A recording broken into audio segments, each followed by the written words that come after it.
अस्सलाम वालेकुम नाज़रीन, मैं हूं ज़ैड मलिक। प्रोग्राम सुराग रसान के साथ नाज़रीन, आज का जो हमारा प्रोग्राम है वो बड़े ख़ास मौजू हम आपके सामने लेकर आए हैं और वो मौजू है मार्शल आर्ट्स का।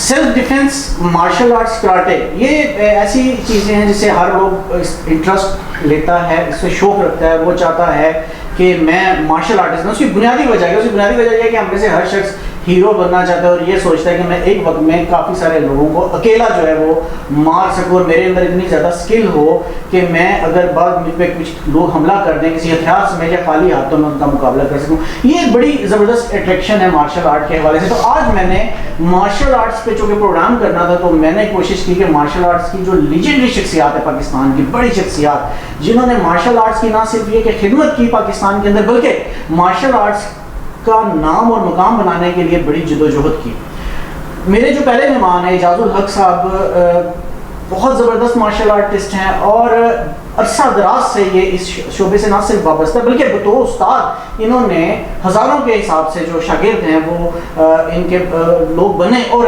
तकरीबन इनके जो ज़्यादातर शागिर्द हैं वो भी आज लोगों को आगे मार्शल आर्ट सिखा रहे हैं। उनके साथ तशरीफ़ रखते हैं शिहान राजा खालिद जंजुआ साहब। मार्शल आर्ट्स का ये भी एक बड़ा नाम है पाकिस्तान के अंदर और इन्होंने भी हज़ारों लोगों को ट्रेन किया और बड़े बड़े नाम जो इनकी शागिर्दी में जाने के बाद आज एक अच्छे मार्शल आर्टिस्ट के तौर पर अपनी पहचान रखते हैं। उनके साथ हमारी एंकर भी आज मौजूद हैं, सबा किरण साहब हमारे साथ मौजूद हैं, वो भी अपने सवाल दोनों शख्सियात से करेंगी। कैसे हैं आप लोग? जी अल्हम्दुलिल्लाह, बिल्कुल ठीक ठाक। बहुत शुक्रिया जुल्फ़िकार भाई कि आपने हमें आज यहाँ दावत दी है, इसके लिए हम आपके बहुत मशकूर हैं। सबसे पहले मैं सवाल करूँगा इजाज़ भाई आपसे ही कि मार्शल आर्ट्स सीखना कितना ज़्यादा एक आम आदमी के लिए कितना ज़्यादा ज़रूरी है कि वो मार्शल आर्ट्स को सीखे? जी हाँ जुल्फ़िकार भाई, आपने मार्शल आर्ट का जिक्र किया। इससे पहले थोड़ा आपने इंट्रो में बताया कि हर शख्स हीरो बनना चाहता है और क्योंकि मूवीज़ से मैं ज़्यादातर अट्रैक्शन पैदा करती है, वहाँ पे मार्शल आर्ट की फ़ाइट्स हो रही होती है। आप हीरो बने लेकिन आप जिस्मानी तौर पे फ़िट हों, मेंटली फ़िट हों, मेंटली और फिज़िकली अगर आप फ़िट हैं तो आप हीरो हैं। तो मैं ये समझता हूँ कि हर शख्स को मार्शल आर्ट जो है आपकी माइंड और बॉडी की कोऑर्डिनेशन डेवलप करता है। तो इसलिए मेरे और इसके अलावा आजकल जो करंट सिचुएशन है कोविड-19 की, इसमें आपने सुना होगा कि इम्यूनिटी सिस्टम जो है ये हर एक को ज़रूरी है। तो ये मार्शल आर्ट की ट्रेनिंग, कराटे की ट्रेनिंग आपके बॉडी के इम्यूनिटी सिस्टम को भी डेवलप करती है। शिहान राजा खालिद जंजुआ साहब, मैंने जब आपका नाम पढ़ा तो इसके पहला जो वर्ड था वो शिहान था, तो ज़रा इसको एक्सप्लेन करेंगे शिहान वर्ड क्या है? ये कोई कास्ट है, ये क्या है, या इसकी मार्शल आर्ट्स की पहचान है ये लफ्ज़? ये क्योकुशन काई कराटे में हम लोग इसको एज ए टाइटल के तौर पे इस्तेमाल करते हैं, सेंसे शियान कांचो अंशी सोसाई। तो जो शियान का टाइटल है वो शुरू होता है ब्लैक बेल्ट 5 डान से। तो ये एक टाइटल है, जब कोई आपको शिहान करके बुलाता है तो जो कराटे करते हैं मार्शल आर्टिस्ट हैं उनको पता है कि एटलीस्ट आप ब्लैक बेल्ट 5 डान है, बेशक उस वक्त आप यूनिफॉर्म में हो या ना हो। इसको मार्शल आर्ट्स का कोड वर्ड भी कह सकते हैं गालिबन। जी जी, कि मार्शल आर्ट्स के बंदे को पता होगा कि ये लफ्ज़ किस लिए शियान कौन सी डिग्री से शुरू होता है, कौन सी बेल्ट से शुरू होता है। बिल्कुल ज़बरदस्त बात होगी। मुझे इजाज़ भी ये बताइएगा कि पाकिस्तान में बहुत सारे स्टाइल्स हैं, बल्कि दुनिया भर में हम देखें तो मार्शल आर्ट्स के बहुत सारे स्टाइल हैं, जिसमें कंफू है, जिसमें शोतोकान है, क्यूकिशन है, और जैसे कंफू में भी मैंने देखा कि कई बहुत सारे स्टाइल हैं, जैसे वोशो है, शिंजी है, शाओलन है। आप ज़ाती तौर पर मुझे ये बताएं कि दुनिया में सबसे बेस्ट स्टाइल किसे समझते हैं? मैं ये कह सकता हूँ ऑल इज़ द बेस्ट। हर मार्शल आर्ट स्टाइल जो है वो बेस्ट है। अब ये मैन टू मैन कैरी करता है कि आपको कौन सा मार्शल आर्ट अच्छा लगता है। जैसे मैंने जो है क्योकुशन काई स्टाइल में स्टार्ट किया था, उसके बाद फिर मैंने वोशो किया, फिर ताइक्वांडो, फिर उसके बाद मैं शोतोकान की तरफ आ गया। तो कराटे आजकल मेरा सिर्फ जो फोकस है वो कराटे पे है। तो कराटे भी वो है जो वर्ल्ड कराटे फेडरेशन से अप्रूव जो है रूल्स एंड रेगुलेशन, उसके मुताबिक मैं आजकल उस पर ट्रेनिंग कर रहा हूँ। तो मैं ये कहता हूँ कि आप कोई भी मार्शल आर्ट करें, कराटे करें, क्योकुशन करें, वोशो करें, लेकिन सब का इम्पैक्ट आपकी बॉडी पे, माइंड पे एक ही जैसा होता है। ऑल स्टाइल जितने भी इनके ऊपर बहुत रिसर्च है, सब एक से बढ़कर एक है। राजा खालिद जंजुआ साहब, अगर मैं ये आपसे सवाल करूँ कि मार्शल आर्ट्स में सबसे हार्ड स्टाइल हम किसे समझ सकते हैं, सबसे हार्ड और सबसे मुश्किल स्टाइल? जहाँ तक बात है सबसे पहले तो मार्शल आर्ट स्टाइल्स की, जैसे एजाज़ुल हक विकी साहब ने कहा कि कोई भी स्टाइल बुरा नहीं है, कोई भी स्टाइल जो है ना आप उसके ऊपर तनकीद नहीं कर सकते, क्योंकि काफ़ी लॉन्ग रिसर्च है हर स्टाइल के पीछे। हार्डर स्टाइल में आपके आते हैं जो फुल कंटैक्ट स्टाइल्स होते हैं, जिसमें जैसा कि मुए थाई, किक बॉक्सिंग है, वो काफ़ी लिथल स्टाइल है, जाना जाता है, बहुत डेंजरस है। उसके बाद अगर किसी का नाम लें तो मैं चूँकि क्योकुशिनकाई करता हूँ, तो वर्ल्ड स्ट्रॉन्गेस्ट कराटे में भी क्योकुशिनकाई आता है, बहुत हार्ड स्टाइल है। बहुत सारे मार्शल आर्ट के स्टाइल्स होते हैं जिनमें आप अपनी बॉडी पे पंच नहीं खाते, किक्स अपनी बॉडी पे नहीं खाते। क्योकुशन स्टाइल में आप उनको पंच को भी पूरी फुल फोर्स से बॉडी के ऊपर हिट होने देते हैं, किक्स भी। देखने वाला बंदा ये समझता है कि इसको हो क्यों नहीं पूछ रहा, पंच भी टक्कर उसको लग रहे हैं और उसको किक्स भी लग रही हैं, लेकिन कुछ फीलिंग्स नहीं आ रही। तो हर स्टाइल अपनी जगह पे जो उसकी प्रैक्टिस है वो हार्ड होता है। ख्वाह शोतोकान है, ख्वाह गोजोरी है, शोतोरी है, क्योकुशिनकाई है, कोई भी मार्शल आर्ट्स का स्टाइल है, सब हार्ड होते हैं। लेकिन कुछ फेमस हैं कि बहुत टफ स्टाइल्स हैं, उनमें क्योकुशिनकाई भी है, मुए थाई, किक बॉक्सिंग भी है। मुए थाई जो है वो दुनिया का one of the lethal martial arts में एक स्टाइल था, जिसका चैलेंज किया था दुनिया में कि हम सबसे बेस्ट हैं, सुपीरियर है। पूरी दुनिया में किसी ने उस चैलेंज को एक्सेप्ट नहीं किया।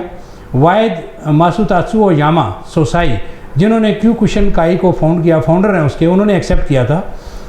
थाईलैंड में बैंकॉक में 3 फाइट्स हुई दुनिया के 2 सुपीरियर स्टाइल्स की, 2 सुपीरियर ऑर्गेनाइजेशंस की जो अपने आप को बहुत सुपीरियर समझती थी। तो 2 फाइट्स क्योकुशिनकाई ने जीती और 1 फाइट लूज़ की। तो एंड ये हुआ कि नतीजा आपके सामने है कि 2 फाइट्स क्योकुशिनकाई ने विन की। हमने मास्टर यामा के बारे में ये भी सुना हुआ है कि वो पंच मार के बुल्स के सींग तोड़ देते थे, तो इसमें कितनी सच्चाई है? बिल्कुल 100% सच है। इवन के जो इलेक्ट्रिक पोल होते हैं उनके ऊपर जब वो पंच मारते थे तो पूरा डेंट पड़ जाता था, और उन्होंने मोर देन 100 बुल्स के जो है ना वो सींग भी तोड़े एक शोतों की ब्लो से। और बहुत सौ को वो चूँकि वो बुल फाइटर भी थे, तो रेड कपड़ा था जो वो सामने दिखाते हैं बुल्स को, और उसके बाद बुल्स उनको अटैक करने आता है। तो बहुत सारे उन्होंने काम किए ऐसे। फिर उन्होंने गवर्नमेंट से एक रिक्वेस्ट की थी कि मुझे किसी पिंजरे में बब्बर शेर के साथ, लॉयन के साथ बंद कर दिया जाए, मैं उसको जो है ना बताना चाहता हूँ कि इंसान उससे ज़्यादा ताकतवर है। लेकिन किसी ने उनकी ये रिक्वेस्ट ऑनर नहीं की, माना नहीं। मासोयामा ने पूरी दुनिया का बहुत सारे ममालिक का ट्रैवल किया, हर मुल्क में जाके हर किसी को चैलेंज किया, और वो अनबीटेबल मास्टर के नाम से मशहूर हैं। उनको किसी ने फाइट में नहीं हराया। One of the best master in the world जो क्योकुशिनकाई के फाउंडर थे। जैसे मूवीज़ का बड़ा इम्पैक्ट है मार्शल आर्ट्स की दुनिया में, और बाज़ मूवीज़ ने लोगों को मार्शल आर्ट्स की तरफ बड़ा राग़ब किया। जैसे इप मैन सीरीज़ की जो मूवीज़ थी, जब वो आई तो उन्होंने विंचन स्टाइल को दुनिया पूरी में मुतारिफ करवाने में, और जब ये मूवीज़ रिलीज़ हुई और लोगों ने देखी तो उसके हज़ारों के हिसाब से स्टूडेंट्स बढ़ गए। तो क्या पाकिस्तान में भी कुछ इस हवाले से कभी काम हुआ कि लोगों को इंस्पायर करने के लिए, इस तरफ लाने के लिए, आप जो, क्योंकि आप लोग बड़े मार्शल आर्ट्स हैं, आप उस्तादों में आते हैं, तो आपने लोगों को इस रुझान की तरफ लाने के लिए कि वो खुद को मार्शल आर्टिस्ट बनाएं और इस तरफ आएँ, कुछ ऐसा किया आज तक? ऐसे क्या इक़दाम उठाए गए पाकिस्तान में? जी जुल्फ़िकार भाई, मैं आपके सवाल का जवाब देने से पहले राजा खालिद साहब की बात ही को थोड़ा सा आगे एलेबोरेट करता हूँ कि बिल्कुल इन्होंने दुरुस्त फरमाया है कि जो दुनिया का इस वक्त हार्डेस्ट या स्ट्रॉन्गेस्ट स्टाइल है वो क्योकुशिनकाई है। इनफैक्ट मैं ये थोड़ा सा ये बताना चाहता हूँ नाजरीन की समझने के लिए कि दुनिया में जितने भी मार्शल आर्ट्स हैं उसमें 2 सिस्टम चलते हैं। एक सॉफ्ट, उसे कहा जाता है, एक को कहते हैं हार्ड स्कूल ऑफ थॉट। तो ये एक में स्पीड को काउंट किया जाता है, एक में पावर को काउंट किया जाता है। तो काम दोनों के एक जैसे, क्योंकि every martial art based on a man kill with a 1 blow. हर मार्शल आर्ट जितना जो भी दुनिया में, उन सब का बेस यही है कि आप एक ब्लो से, एक अटैक से एक बंदे को किल कर सकें। अब आपकी तरफ आते हैं, मैं आपको ये बताऊं कि मैं भी एक मूवी से ही इंस्पायर हुआ था। उस वक्त मैं बहुत छोटा था जब ब्रूस ली की मूवीज़ बहुत हिट होती थी। मैं वो एक मूवी ब्रूस ली की देखी थी, उसके बाद मुझे शौक़ हुआ। तो अनफॉर्चुनेटली पाकिस्तान में ऐसा कभी किसी को अपॉर्चुनिटी नहीं मिली है, ना ही कोई ऐसे किसी फिल्म वाले ने किसी अच्छे मास्टर से रब्ता नहीं किया। लेकिन एक मूवी में जनाब अशरफ ताई साहब ने काम किया है, लेकिन उन्होंने एज ए एक्टर काम किया। अगर वो एज ए फाइट इंस्ट्रक्टर काम करते मे भी रिज़ल्ट अच्छा होता।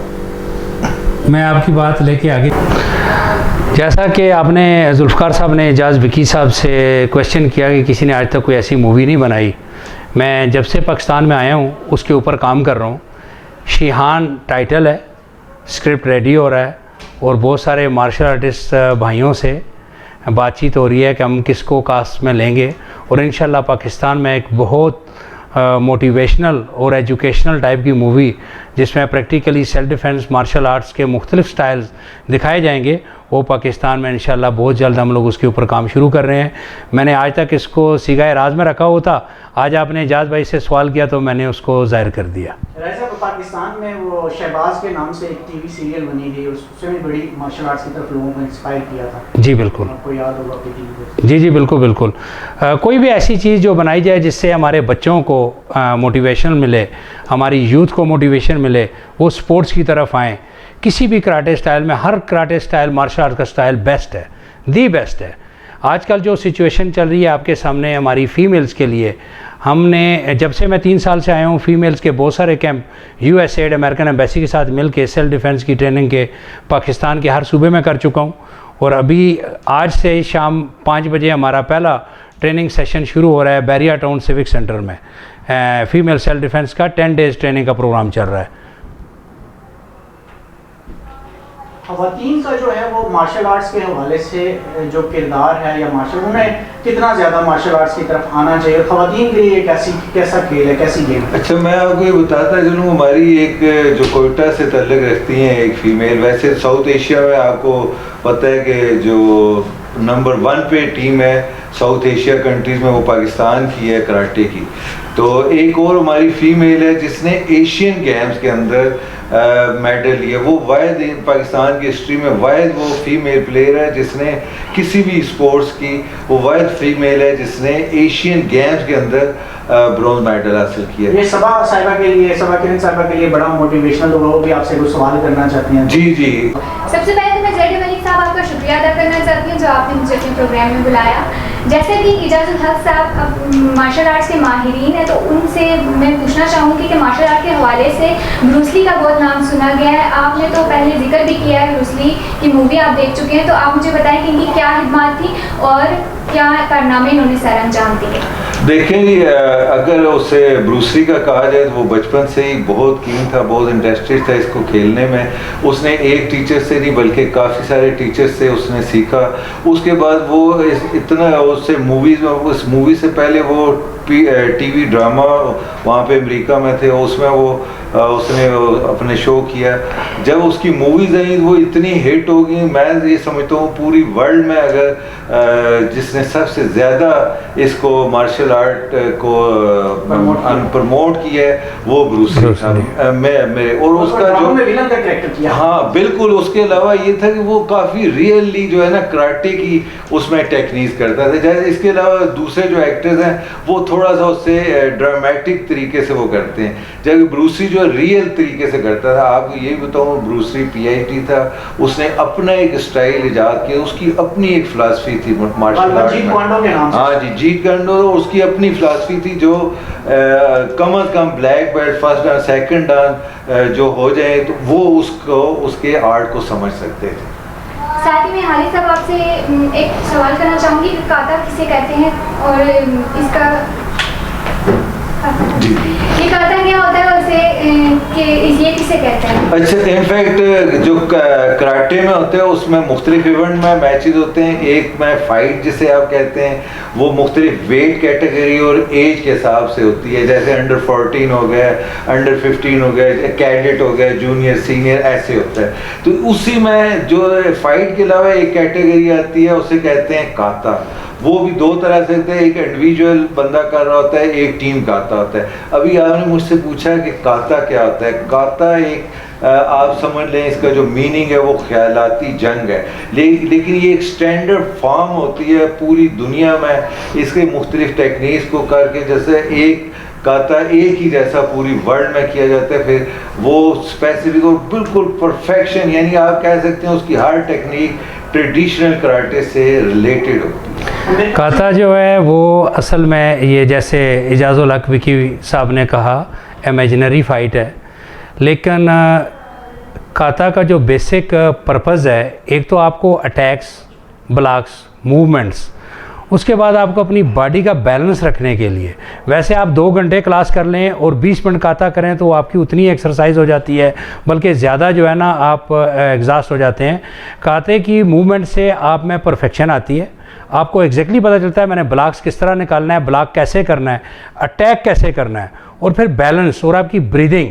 मेन जो चीज़ है मार्शल आर्ट्स में कि आपको ब्रीदिंग के ऊपर बहुत कंट्रोल करना पड़ता है। तो एक आदमी वैसे रेगुलर क्लास कर रहा है, इजाज़ विकी साहब अभी बताएंगे आपको, और लेकिन एक बंदा काता कर रहा है तो काते में आपकी पूरी फुल जिस्मानी पावर जो है ना वो सर्फ हो रही होती है, और उसमें आपको सही जो स्टेमिना आपका है ना वो बेस्ट बनता है काते से, और आपकी बॉडी में बैलेंस, जब आप मूव हो रहे हैं लेफ़्ट राइट ऊपर नीचे कहीं टेक्निक्स कर रहे हैं, दिखा रहे हैं, तो वो बैलेंस के जब आप रियल में फाइट कर रहे होते हैं तो ये ना हो कि आप थोड़ा सा मूव ओवर गिर जाएं, तो काते में आपको वो बैलेंस आता है आपकी बॉडी में। जी इजाज़ भाई। आपसे पूछना चाहूँगी कि मार्शल आर्ट्स का ज़िंदगी में क्या असर होता है? जी, मैं ये समझता हूँ, मैं जो मेरी एक्सपीरियंस है या मेरी ऑब्जर्वेशन है, कराटे आपकी वे ऑफ लाइफ है, और इसको जो एक तो कराटे का मीनिंग है खाली हाथ, लेकिन इसकी फ़िलासफ़ी ये कि this is the way of life, यानी कि आप इससे अपने ज़िंदगी को गुजारने का ढंग सीखते हैं। कि मैं आपको ये भी एक एग्जांपल देता हूँ, जैसे शुरू में जुल्फ़कार भाई ने ये बताया था कि लोग अपने आप को हीरो लड़ाई की वजह से समझते हैं, जबकि जो मार्शल आर्टिस्ट हैं, जो इनके ग्रैंड मास्टर हैं, उनकी फ़िलासफ़ी ये है कि अगर आप घर से बाहर निकलते हैं तो आप ये तसव्वुर करें कि पूरी दुनिया आपके अगेंस्ट है या आपकी एनिमी है, लेकिन ये इस डिपेंड ऑन यू कि आप कैसे सेफ एंड साउंड बगैर लड़े, यानी बगैर स्कैंडल बनाए आप अपने घर में आ जाते हैं। This is the art. अच्छा, कई ये जो मार्शल आर्टिस्ट लोग थे, जैसे ब्रूस ली के 2 अक़वाल बड़े मशहूर थे। पहला तो ये था कि मैं उस शख्स से नहीं डरता जिसको 1000 दाव आते हैं, लेकिन मैं उस शख्स से ज़रूर डरता हूँ जो एक दाव को 1000 दफ़ा प्रैक्टिस करता है। उसका ये है कि जैसे एक कोई भी आर्ट ले लें आप, कोई भी इवन के आप जो है ना एजुकेशन का कोई सब्जेक्ट ले लें, जब आप 6 सब्जेक्ट को मास्टर कर रहे होते हैं तो आपको पता है कि आप उनकी फुल गिरफ्त आपकी उनके ऊपर ग्रिप नहीं होती, लेकिन अगर आप किसी भी आर्ट्स में किसी भी सब्जेक्ट में एक चीज़ पकड़ लें, एक सिर्फ टेक्निक पकड़ लें जिसमें आप मास्टर हो जाएं, बेस्ट हो जाएं, आपकी पावर, आपकी स्ट्रेंथ, आपकी मूवमेंट, आपकी स्पीड उसमें one of the best highest level की हो, तो उससे फिर डर लगता है। जैसे ब्रूस ली ने 1 इंच पंच का जो किया था, यस। बड़े मार्शल आर्टिस्ट ने वाकई ऐसे कई कारनामे सर अंजाम दिए हैं जिस वजह से मार्शल आर्ट्स को पूरी दुनिया में पज़ीराई भी मिली, बल्कि वो एग्जाम्पल सेटर्स बन गए। तो मैं बुनियादी तौर पे इजाज़ भी आपसे एक चीज़ बात ये पूछना चाहूँगा कि अमूमन हम जो बहुत सारे नए लोग जो होते हैं जो मार्शल आर्ट्स को ज्वाइन करना चाहते हैं या किसी टीचर के पास जाते हैं, तो उनकी सबसे बड़ी ख्वाहिश, जैसे मैंने प्रोग्राम के शुरू में भी कहा, कि उनकी ये होती है कि जब हम रोड पे हों, कोई हमें प्रॉब्लम हो, तो हम ज़्यादा से ज़्यादा बंदों से भिड़ सके। तो कोई ऐसी बात भी है कि किसी कोई ऐसा खास स्टाइल आएगा जिसमें आप ये कहते हैं कि फलां स्टाइल को अपना के हम एक वक्त में ज़्यादा बंदों का मुकाबला कर सकते हैं, तो कुछ ऐसा भी है इसमें? जी, मैं आपको पहले भी बता चुका हूँ कि कुछ लोग ये समझते हैं कि मार्शल आर्ट एक फाइटिंग मेथडोलॉजी है, जबकि मैं ये कहता हूँ नहीं, martial art way of life आपको सिखाती है, आपने कैसे सरवाइव करना है। अगर आपके एनिमीज भी आ जाते हैं कुछ, आपको जैसे आप कहते हैं आजकल का जो हमारा एक टाइम जा रहा है, इसके ऊपर काफ़ी सारे क्राइम्स भी हो जाते हैं, तो आप कॉन्फिडेंस, पहले आपको सबसे पहले मार्शल आर्ट क्या सिखाता है? कॉन्फिडेंस। फिर आपके बॉडी और माइंड में इतनी अच्छी तरह से कोऑर्डिनेशन पैदा हो जाती है कि you can do that, you can think, जो आप सोचते हैं वो आपकी बॉडी उसी वक्त रिएक्ट कर जाती है। तो आप अगर कॉन्फिडेंट हैं, अगर आप राइट पर हैं तो पूरी दुनिया से लड़ सकते हैं, अगर आप राइट पर नहीं हैं तो जुल्फ़कार भाई आप चाहे मार्शल आर्टिस्ट हैं या नहीं हैं, आप एक बंदे से भी नहीं लड़ सकते। मार्शल आर्ट्स में हथियारों के इस्तेमाल को आप कैसे समझते हैं? बहुत सारे वेपन्स ऐसे हैं, हथियार ऐसे जो बाकायदा मार्शल आर्टिस्ट को सिखाया जाता है कि उनसे कैसे लड़ा जाता है, तो सबसे मौसर हथियार आप किसे समझते हैं जो मार्शल आर्टिस्ट को जो स्किल है लड़ने की स्किल या जो है एक्सरसाइज की स्किल को वो ज़्यादा बना के पेश करता है या उसको ज़्यादा बेहतर तौर पे पेश करता है? असल में अब तो वो पाकिस्तान में जो है वेपन भी यूज़ होते हैं, कई स्टाइल में यूज़ होते हैं, लेकिन अब क्योंकि मार्शल आर्ट ज़्यादा आ गई है प्रोफेशनलिज्म की तरफ, इसकी स्पोर्ट्स की तरफ आ गई है ज़्यादातर। लेकिन जो ट्रेडिशनल है, ट्रेडिशनल में मोस्टली, अब मैं फिर ब्रूसी का जिक्र करूँगा, जब ब्रूसी ननचक्स चलाता था तो बंदा उसकी मूवीज़ देख के स्टंट हो जाता है, उधर ही खड़ा हो जाता है। मूवी के अंदर भी एक बंदा जिसके सामने वो चलाता है वो ऐसे। फिर इसके अलावा सॉर्ड है, वो हालांकि ये सारे सॉर्ड जो है मुसलमानों का आर्ट है, लेकिन आजकल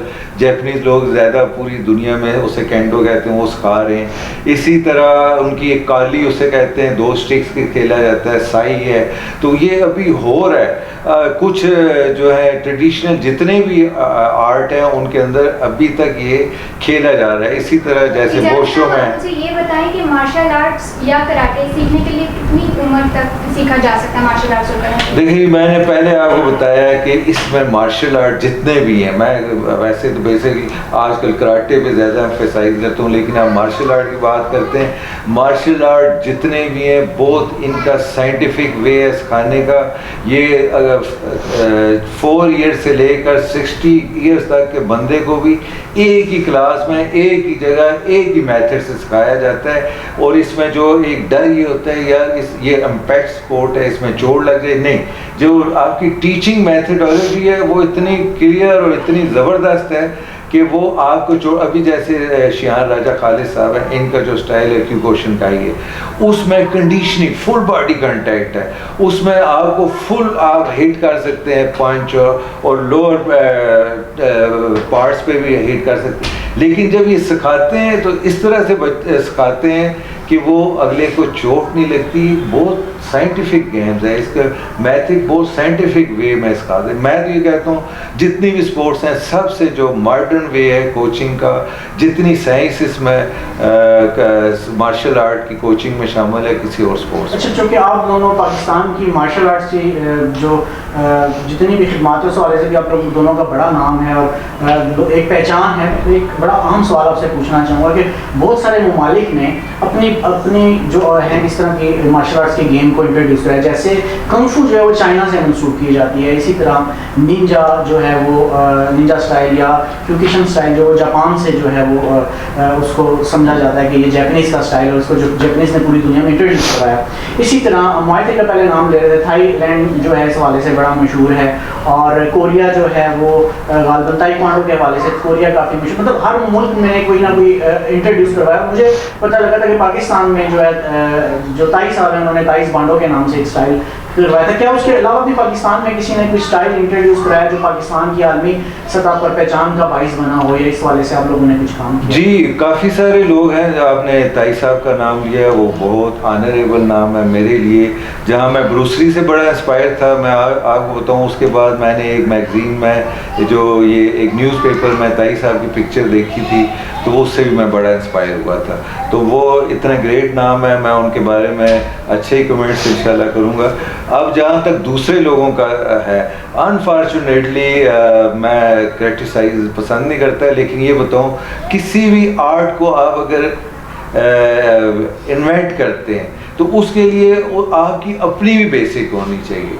आपको अपना जो है मार्शल आर्ट के ऊपर पूरी ग्रिप। उसके बाद काफ़ी सारे लोगों ने कोशिश की, एक पाक एंडो था, उसको एक आजकल कोई इस्लामिक है, वो इस्लामिक मार्शल आर्ट, उस पर कुछ लोगों ने काम किया, लेकिन उसे इंटरनेशनल लेवल पे ज़राई इसलिए नहीं मिल सकी है कि वो उसका जो नॉलेज या उसका जो सिलेबस है वो उसको उस लेवल पे नहीं ले जा सका। अगर वो इतनी मेहनत करें जैसे दूसरे जो जैसे राजा साहब ने बताया था सोसाई मासुयामा साहब का, तो उन्होंने देखे, उन्होंने प्रूव किया, उन्होंने बाकायदा जंगल में चले गए, उन्होंने इसके ऊपर पूरी रिसर्च की, अपनी वो जो पावर है उसको वो ची कहते हैं, जैसे हम ची पावर, वो उन्होंने हासिल की है और उसको प्रूव किया। वो जो वो सींग तोड़ते थे वो अपनी उस पावर को शो करते थे कि मैं अपने पंच से इतनी पावर, जैसे ब्रूसली का बताते हैं 1 हैंड से वो एक ऑक्सफोर्ड की डिक्शनरी को ऐसे उसमें होल कर देता था, वो क्या था, वो उसकी पावर थी।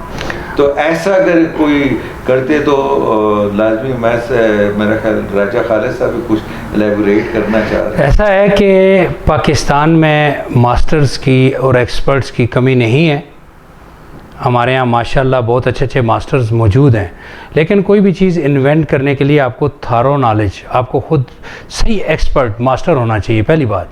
दूसरा, आपके पास रिसोर्सेज होने चाहिए। पाकिस्तान में जो बैड लक है मार्शल आर्टिस्ट के साथ, इजाज़ विकी साहब भी इसकी तायद करेंगे कि कहीं से भी हमें मार्शल आर्टिस्ट को कोई सपोर्ट नहीं है, और वो किसी भी लेवल की हो। एक बंदा अगर अपना स्टाइल बनाना भी चाहता है, इन्वेंट भी करना चाहता है, मास्टर भी है, तो वो सिर्फ पाकिस्तान की हद तक ही बना के उसको ख़त्म कर देगा, क्योंकि आगे उसको पूरी दुनिया में फैलाने के लिए, इंट्रोड्यूस कराने के लिए उसके पास ना तो सोर्सेज हैं, ना ही कोई उसको हेल्प है, ना उसके पास कोई ऐसी चीज़ मौजूद है। वो मुख्तलिफ ममालिक में, जैसे क्योकुशिनकाई, जब सोसाई मासुयामा ने ये स्टाइल बनाया तो पूरी दुनिया का ट्रैवल किया, वहाँ जा के लोगों को चैलेंज किया और कहा कि कोई है जो क्योकुशन मास्टर से फाइट कर सके, वहाँ प्रूव किया कि क्योकुशन इज़ द बेस्ट। तो यहाँ से अगर पाकिस्तान में भी कोई मास्टर्स बहुत सारे मौजूद हैं, काफ़ी लोगों ने कोशिश की है, लेकिन उनके पास सोर्सेज नहीं है। काफ़ी लोगों को मैं करीब से जानता हूँ, अगर उनको वो सोर्सेज प्रोवाइड किए जाएँ और पाकिस्तान के मास्टर्स बनाना चाहें तो कोई इनके लिए कोई मुश्किल नहीं है, बना सकते हैं। एक और चीज़, मैं 28 साल USA में रह के आया हूँ, बहुत सारी कंट्रीज़ में गया हूँ, मार्शल आर्टिस्ट से मिला हूँ, मेरे बहुत सारे लेजेंड टाइप के मास्टर्स हैं जिनसे मैंने पर्सनली ट्रेनिंग ली है, पूरी दुनिया घूम चुका हूँ। लेकिन ये मैं बिल्कुल ईमानदारी से कह सकता हूँ कि जो टैलेंट हमारे इस मुल्क पाकिस्तान के अंदर है वो दुनिया में कहीं भी मौजूद नहीं है। हमारा हर फाइटर, अगर उसको सोर्स प्रोवाइड किया जाए, उसकी हेल्प की जाए, उसको हर वो चीज़ दी जाए जो एक स्पोर्ट्समैन को चाहिए होती है, तो हमारा हर लड़का वर्ल्ड चैम्पियन बन सकता है। बहुत ज़बरदस्त है साहब, आपने बड़ी ज़बरदस्त बात की। पाकिस्तान का जो खिता है वाकई बड़ा ज़रखेज़ है, खिलाड़ियों के हवाले से भी, और बड़े ज़रखेज़ दिमाग भी हैं जिन्हें बड़े बड़े कारनामे जानती है दुनिया में। आज पाकिस्तान का नाम रोशन बहुत सारे ऐसे लोगों की वजह से हुआ जैसे जिन्हें पहले दुनिया कुछ भी नहीं समझती थी, लेकिन बाद में उन्होंने अपनी सलाहियतों से इतना लोहा मनवाया। आप लोगों की मार्शल आर्ट्स की जो खिदमत है किसी से ढकी छुपी नहीं है। उम्मीद करता हूँ कि आप जैसे लोग ही जो हैं वो पाकिस्तान का नाम पूरी दुनिया में रोशन करने का बाइस बनते भी रहें और आइंदा भी बनते रहेंगे इंशाअल्लाह। नाज़रीन, जल्दी अगले प्रोग्राम के साथ फिर हाजिर होंगे। स्वागत है, अगला प्रोग्राम लाजमी देखिएगा। अल्लाह हाफ़िज़।